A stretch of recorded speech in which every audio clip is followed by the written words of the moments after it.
আমার সতীন সতীন আসলে সতীন হয়। হ্যাঁ, আজকের ব্লগে আমার সতীন আর জামাই শেয়ার করবে তাদের কিভাবে বিয়ে হয়েছিল। আমার সতীনের হাসির ব্যারাম আছে। আসসালামু আলাইকুম সম্মানিত দর্শক, আজকে আপনাদের সামনে তুলে ধরেছি তিনজন স্বামী ফেরিওয়ালাদের, যারা স্বামীদের নিয়ে ফেরি করে বেড়াচ্ছে। দেখুন এই তিনজন দম্পতি 3-3-6। এই তিনজন মেয়ে কতটা ভালো, কতটা দয়ার মন তাদের। তারা তাদের স্বামীকে দ্বিতীয়বার বিয়ে করেছে, ঘরের সতীন এনেছে। ভাই, এত ভালো আমি হতে পারবো না। কারা কারা এমন তাদের মতো ভালো হতে চান স্বামীর কাছে, অবশ্যই কমেন্ট বক্সে একটা কমেন্ট করে জানিয়ে দিন। চলুন এবার তাদের মুখে শুনে আসি তারা কি বলে।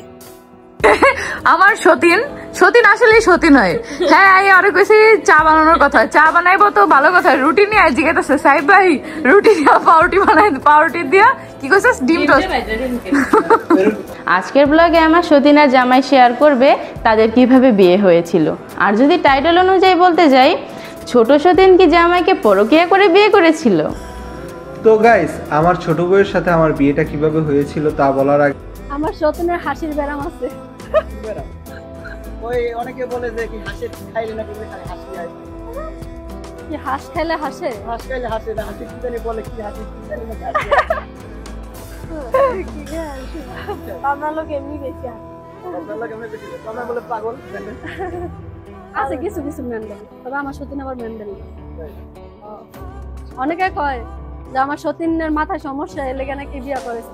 মাথায় হচ্ছে অগ সমস্যা, ঠিক আছে। আমার সতীন সুস্থ সবল দেখে বিয়েটা করেছে আর মানছে।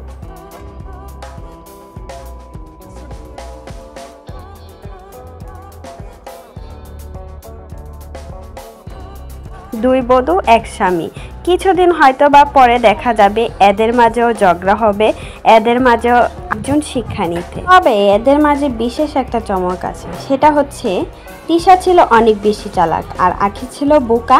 এখন আগের বার যখন আমরা প্রেগনেন্ট ছিলাম তখন আমাদের চেক আপ থেকে শুরু করে কিভাবে কি করব ডেলিভারি পর্যন্ত সব কিছুই কিন্তু আমাদের শাশুড়ি আম্মা করছিল।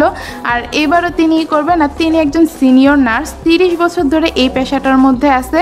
আর বড় জোর 2-3 বছরই চাকরি করবে।